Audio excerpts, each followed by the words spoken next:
हरिओम.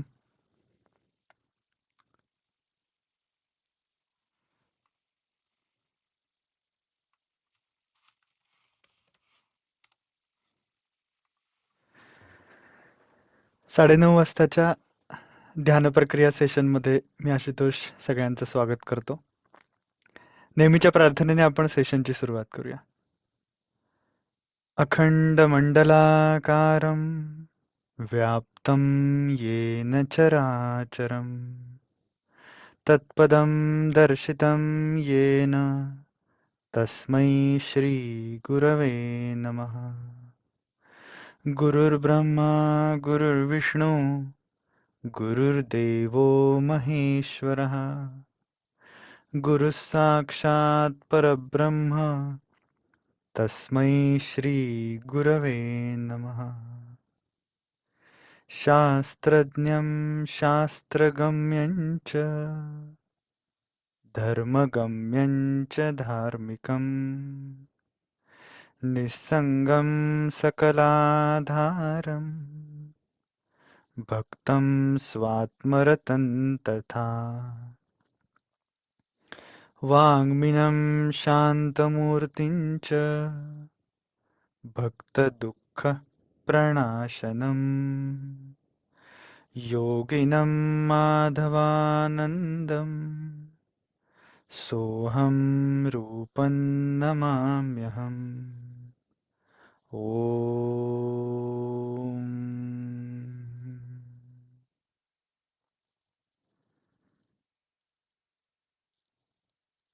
हरिओम. देहबुद्धीचा निश्चयो दृढ झाला. देहातीत ते हित सांडित गेला. देहबुद्धी ते आत्मबुद्धी करावी. सदा संगती सज्जनांची धरावी. मनाच्या श्लोकांमधला अतिशय महत्वाचा भाग, ज्याप्रमाणे भगवद्गीतेमध्ये 2च श्लोकांमध्ये सगळी मेडिटेशनची जी कोर प्रोसेस आहे ती 2 श्लोकांमध्ये अगदी पिन पॉइंटेड रीतीने आलेली आहे. आत्मसंस्थम मन कृत्वा न किंचिदपि चिंतयेत. मन आत्मसंस्थ करून इतर कशाचाही विचार करू नकोस. खरं तर या एका पदामध्ये ती सगळी प्रोसेस आलेली आहे, म्हणजे मुख्य अंतरंग प्रक्रिया. त्याचप्रमाणे मनाच्या श्लोकांमधल्या या श्लोकामध्ये देहबुद्धी ते आत्मबुद्धी करावी या एका चरणामध्ये समर्थांच्या मेडिटेशनची कोर प्रोसेस आलेली आहे, की आपल्याला करायचंय काय, सगळ्या अध्यात्मामध्ये काय करायचंय त्याची ही कोर प्रोसेस इकडे आलेली आहे, की देहबुद्धी ते आत्मबुद्धी करावी.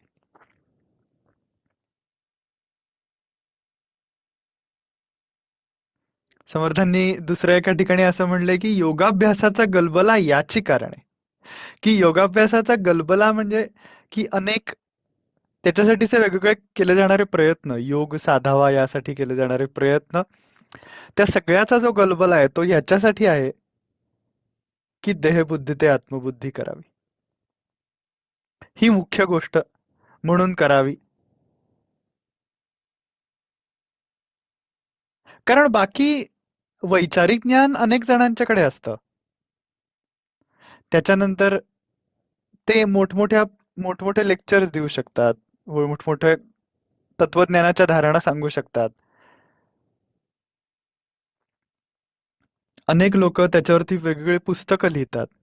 पण अनुभूतीजन्य ज्ञान सांगणारा कोणी असेल तर ते म्हणजे संत असतात आणि सद्गुरू असतात. रामकृष्ण परमहंसांच्याकडे कृष्ण किशोर म्हणून एक जण यायचे नेहमी. विद्वान होते आणि म्हणजे फार अहंकारी किंवा असं प्रकारचे होते अशातला भाग नाही. माणूस म्हणून अतिशय तसे चांगले होते, मनाने खूप चांगले होते आणि विद्वान होते. आणि रामकृष्ण परमहंस हे म्हणजे खरं तर त्यांचं चरित्र आपण बघितलं तर आपल्या लक्षात येतं की त्यांचं असं शिक्षण व्यावहारिक किंवा औपचारिक शिक्षण म्हणतात तसं काही झालेलं नव्हतं फार. पण योगाची अवस्था म्हणजे स्थितीच, म्हणजे ती स्थिरावलेली अवस्था जेव्हा स्थिरावते तेव्हा त्याला स्थिती असं म्हणतात. तसं ती ती योगाची स्थिती पूर्ण रामकृष्णांच्या मध्ये ठसलेली. तर हे जे कृष्ण किशोर जे होते तर त्यांना रामकृष्ण परमहंसांचं हे जे सगळं म्हणजे त्यांच्या समाधी अवस्था किंवा ते भावावस्थेमध्ये जायचे मध्येच, बोलता बोलता किंवा चालता चालता सुद्धा मध्येच भावावस्थेत जायचे, समाधी अवस्थेमध्ये जायचे. म्हणजे अंतर्मुख होऊन डोळे मिटून शांत राहायचे. तर हे सगळं काय होतं हे त्याला कळायचं नाही पटकन, कृष्ण किशोर जो होता त्याला. तर ते त्याला समजायचं नाही आणि तो नेहमी असं म्हणायचा की मी खमवत आहे. खम म्हणजे आकाश. तर मी आकाशवत आहे, मी खमवत आहे, असं म्हणजे ते तत्वज्ञानाची धारणा आहे की मी म्हणजे माझं मूळ स्वरूप हे जणू काही आकाशासारखं आहे, म्हणजे सर्वव्यापी आहे, निर्गुण आहे वगैरे अशा अर्थाने. तर तो हे नेहमी म्हणायचा की मी खमवत आहे, मी खमवत आहे, मी खमवत आहे, असं नेहमी तो बोलताना बोलायचा. तर एक दिवस रामकृष्ण चाललेले असताना ह्याला बघितलं तर हा डोक्याला हात लावून बसला होता. म्हणजे हा एक कृष्ण किशोर डोक्याला हात लावून बसलेले होते. आणि त्यांनी रामकृष्णाने विचारलं की काय झालं, डोक्याला का हात लावलाय? तर त्याच्यावरती ते म्हणाले की टॅक्सवाली लोक आली होती आणि त्यांनी सांगितलं की टॅक्स जर भरला नाही तर का तर जर का भरला नाही तर घरातल्या वस्तू घेऊन जाईन वगैरे, म्हणून चिंता लागून राहिली. तर त्यावरती रामकृष्ण म्हणाले मग तुम्हाला काय फरक पडतो, तुम्ही तर खमवत आहात म्हणजे आकाशवत आहात. पण संत जे असतात त्यांचा फक्त असा समोरच्याला दुखवून त्याची थट्टा करण्याचा स्वभाव नसतो. त्यांनी त्यांना नीट साधना कशी करायची हे शिकवत होतेच. म्हणजे त्याप्रमाणे त्या व्यक्तीने साधना केली. त्या व्यक्तीला देखील ती योगावस्था प्राप्त झाली आणि त्यानंतर त्याची जी अवस्था झाली त्याचं पण वर्णन आलेलं आहे. तर त्याचं वर्णन असं आहे की आता विद्वान म्हटल्यानंतर त्या लोकांना खूप बोलायची सवय असते एरवी. त्याप्रमाणे हे कृष्ण किशोर सुद्धा खूप बोलायचे आधी. म्हणजे पण ही ज्ञानात्मक अवस्था प्राप्त झाल्यानंतर त्यांच्यात बदल मुख्य काय जाणवला बाकीच्यांना, तर ते ओम म्हणायचे आणि शांत बसायचे. ओम म्हणायचे आणि शांत बसायचे. म्हणजे आतमध्ये डोळे मिटून, आतमध्ये अवधान आतमध्ये अवधान केंद्रित करून. बाकी काही जास्त बोलायचेच नाहीत. तर घरच्यांना काळजी वाटू लागली आणि त्यांनी डॉक्टरांना बोलावलं की हे असं काय होतंय बघा आणि वगैरे असं म्हणून. तर डॉक्टरांनी औषध दिलं. म्हणजे डॉक्टरांना काय, त्यांना ही योगाची पार्श्वभूमी त्या डॉक्टर व्यक्तीला नसल्यामुळे त्यांनी शरीराला औषध दिलं आणि औषध देऊन डॉक्टर म्हणाले की ह्याच्याने तुम्हाला आराम पडेल असं म्हणले. तर त्याच्यावरती कृष्ण किशोर जे होते तर ते म्हणाले की शरीराला आराम पडला तर चालेल पण माझ्या ओंकाराला आराम पडेल असं करू नका हा, असं. म्हणजे त्या व्यक्तीच्या मनामध्ये देखील या गोष्टींच्या बद्दल किती प्रीती निर्माण होते योगाच्या अवस्थांच्या बद्दल, याचं कारण एक अत्यंतिक शांत अवस्था आणि त्या शांतीतून आलेला सुखमय अनुभव हा त्या व्यक्तीला घ्यावासा वाटत असतो सारखा, की जो आतापर्यंत त्याला तसा शांती सुखाचा अनुभव आतापर्यंत कधी कितीही विचार केला, कितीही ज्ञान मिळवलं बाहेरून, फिलॉसॉफिकल म्हणा किंवा कुठलंही इव्हन अध्यात्माचं सुद्धा वैचारिक ज्ञान कितीही वाचून मिळवलं, इंद्रियांच्या माध्यमातून कितीही वेगवेगळे प्रकारची उत्कट सुख भोगली, तरी देखील हे जे ध्यानामधनं मिळणारं जे शांती सुखमय अनुभवाचा जो प्रसाद आहे, ते जे मन शांत होणं आहे, तो अनुभव वेगळाच असल्यामुळे ती व्यक्ती आतमध्येच शांतपणाने राहते. म्हणून समर्थांनी म्हणलंय परमार्थ सकळांसी विसावा. परमार्थ सकळांसी विसावा, सिद्ध साधू महानुभावा. सेखी म्हणजे शेवटी. सेखी सात्विक जड जीवा, सत्संगे करून.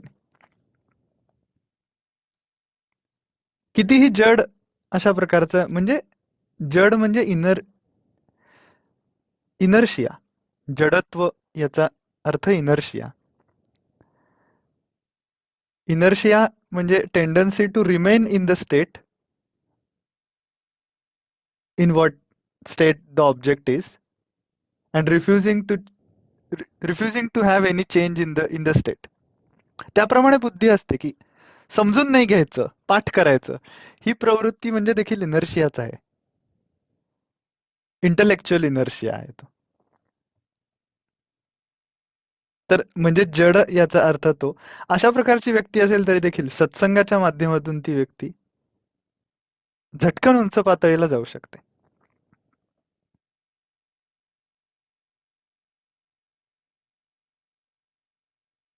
ज्ञानेश्वर महाराजांनी एका ठिकाणी भगवद्गीतेचं वर्णन करताना फार सुंदर रीतीने म्हणले, समर्था घरची पकवानने वरिल्या तळिल्या एकची अन्ने, तैसे श्रवणू कथनू मननू मोक्षूची लाभे.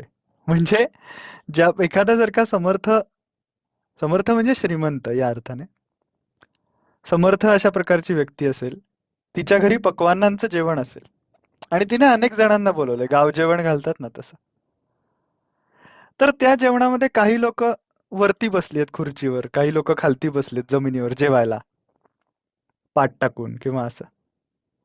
तर समर्था घरची पक्वान्ने वरिल्या तळिल्या एकची अन्ने, म्हणजे वरती जो बसला आहे तो, म्हणजे खुर्चीवर जो बसला आहे तो, आणि तळिल्या म्हणजे खालती जो बसला आहे तो, त्याला एकच पक्वान्न मिळतं. पक्वान्न मिळताना एकच मिळतो, मग तो वर बसला असू दे किंवा खाली बसलेला असू दे. तसं ह्या भगवद्गीतेच्या श्रवणू कथनू मननू मोक्षूची लाभे. म्हणजे तुम्ही त्याचं श्रवण करा, त्याचं कथन करा भगवद्गीतेचं, नाही तर त्याचं मनन करा, मोक्षच लाभ मिळतो. हे श्रवणाचं किंवा हे सत्संगाचं महत्व आहे.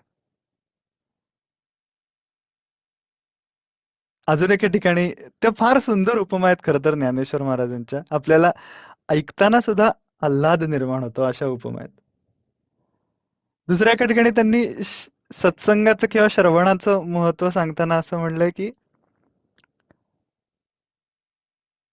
का जरी मंत्राचे नि वैरी मरे, तरी का वायाची बांधावी कटारे.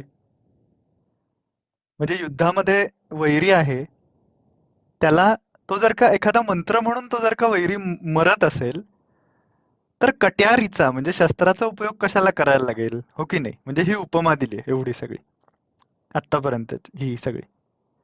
जरी का मंत्राचे नि वैरी मरे, तरी का वायाची बांधावी कटारे. रोग जाय दूध साखरे, तरी निंब का प्यावा. जर का दूध आणि साखर पिऊन जर का रोग बरा होत असेल, तर उगाचच कशाला कडुनिंब घ्यायचंय. तैसा मनाचा मारू न करिता आणि इंद्रिया दुःख न देता, येथ मोक्षू असे आयता श्रवणाची माझी. असं ज्ञानेश्वर महाराजांनी म्हटलंय की श्रवणाचं किंवा सत्संगाचं महत्व असं आहे की मनाचा मारू न करता, मनाला वळण आपल्याला वेगळं लावावंच लागत नाही, ते आपोआपच शहाण्यासारखं वागतं, योग्य वागतं, समजून घेऊन वागतं. आपल्या सद्गुरूंच्या सानिध्यामध्ये गोंदवल्याला आपण गेलो असू, सज्जनगडावर गेलो असू, तिथे आपल्याला या सगळ्या गोष्टी बघायला मिळतात. आपल्याला आतूनच शांत वाटू लागतं, सुखमय वाटू लागतं. तर देहबुद्धीचा निश्चयो दृढ झाला, देहातीत ते हित सांडित गेला. देहबुद्धी ते आत्मबुद्धी करावी, सदा संगती सज्जनांची धरावी. ही सज्जनांची संगती धरणं जे आहे, त्याचं महत्व हे सगळं आहे की यामुळे ती व्यक्ती एकदम उंच पातळीला, तिला त्या सगळ्या गोष्टी केवळ समजून येतात, केवळ माहिती पडतात असं नाही. त्याकडे जाण्याचा एक निश्चित मार्ग मिळतो. त्याकडे जाण्याची प्रेरणा मिळते. इंग्रजीमध्ये एक खूप छान वाक्य आहे की a bad teacher complains, a bad teacher complains, a good teacher explains, but a great teacher inspires. प्रेरणा देतात. तसंच सद्गुरू हे आपल्याला साधनेसाठी प्रेरणा देत असतात. मोरोपंतांनी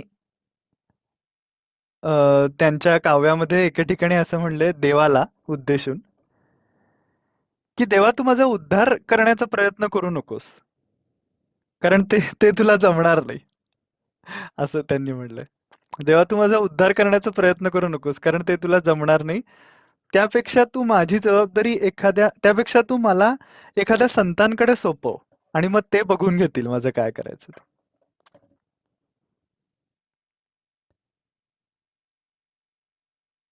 त्याप्रमाणेच गोंदवलेकर महाराज देखील नेहमी असं म्हणायचे की तुमच्या चित्ताची जळकी भांडी मी सत्संगाच्या पाण्यामध्ये भिजवून ठेवतो आणि मग ती भिजून राहिली की नंतर फक्त एक हात मारला की ती स्वच्छ होतात. गद्य काव्य महाराजांचं आपण त्यांच्या वाङ्मयामधनं त्याचा जितका आस्वाद घेऊ तितका कमी आहे. आणि ह्या सगळ्या गोष्टी मधनं बाहेर पडायला संत कशी मदत करतात? तर ते विचार देतात आणि प्रेरणा देतात. जे कृष्णमूर्तींनी असं म्हणलंय की अध्यात्माच्या धारणा आपल्या आयुष्यात किती आपण करू शकलो, इम्प्लिमेंट करू शकलो, यासाठी आत्मपरीक्षण करू नका, आत्मनिरीक्षण करा. कारण का आत्मपरीक्षण केलं की तुम्ही नापास व्हाल. त्याऐवजी आत्मनिरीक्षण करा. अशा प्रकारे संत आपल्याला एक गाईडलाईन देत असतात, विचारांना सुद्धा गाईडलाईन देत असतात. म्हणून सदा संगती सज्जनांची धरावी. आणि देहबुद्धीचा निश्चय दृढ झाला असं जे सुरुवातीला म्हणले, तर खरं तर देह या शब्दाच्या मध्ये देखील त्याचे 5 वेगवेगळे ऍस्पेक्ट्स आहेत देह या कॉन्सेप्टचे सुद्धा. म्हणजे स्थूल देह, सूक्ष्म देह, कारण देह आणि महाकारण देह. 4 वेगवेगळे ऍस्पेक्ट.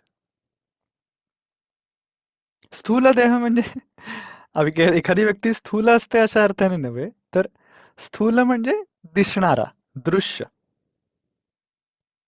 हाडामासाचा. तर स्थूल देह. सूक्ष्म देह याचा अर्थ मन, बुद्धी, चित्त यांसहित असलेलं आपलं अंतःकरण, आपलं अंतरंग.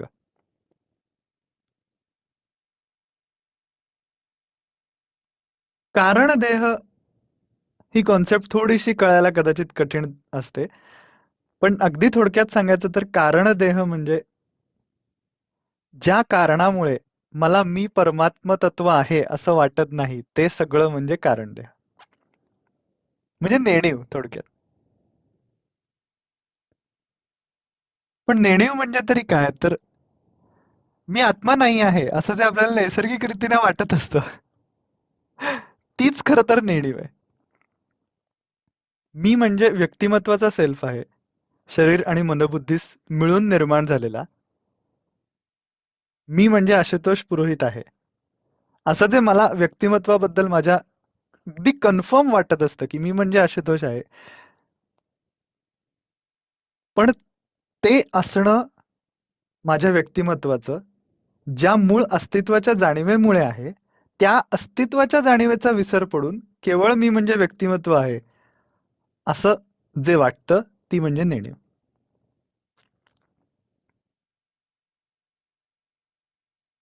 आणि त्यामुळे मला या सगळ्या गोष्टींच्या मध्ये पडायचं नाहीये. मी म्हणजे आत्मा नाहीये. मला आत्मा वगैरे भानगड काही नको आहे. हे सगळं त्या मूळ मी म्हणजे व्यक्तिमत्व आहे या धारणेतनं येत असतं.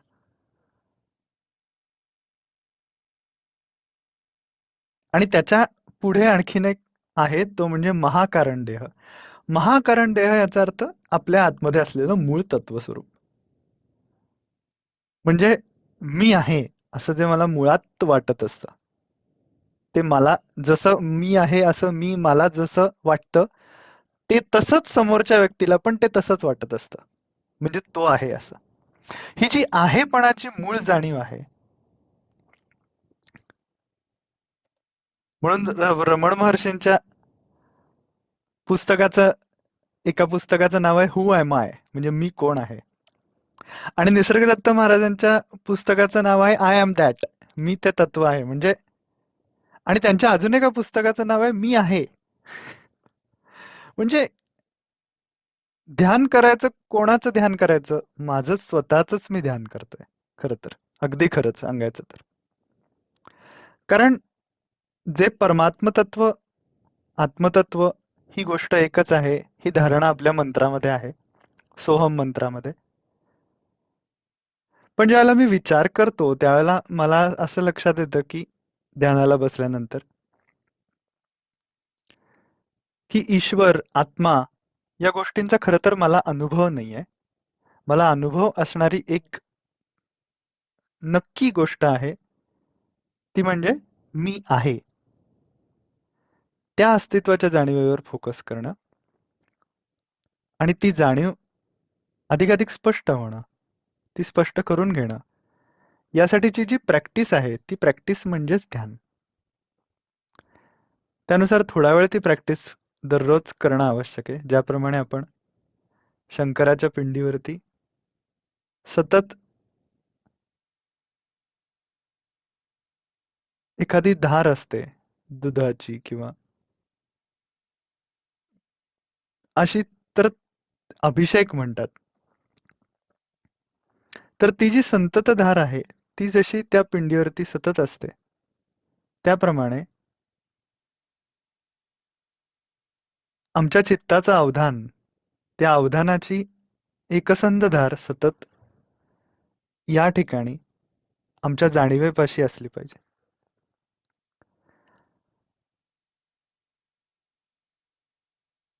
खरं तर त्या अभिषेकामध्ये आपण जे काही दूध अर्पण करतो पिंडीला किंवा जे काही अर्पण करतो द्रव्य, तर एकदम 2 बादल्या दूध ओतलं पिंडीवरती असं कधी करत नाहीत. याचं कारण तो अभिषेक नाही झाला. दररोज थोडं थोडं थोडं थोडं अर्पण करतात आणि ती धार सतत चालू असते. त्याप्रमाणे माझं अवधान, ज्ञानेश्वर महाराजांनी एके ठिकाणी असं म्हणलंय की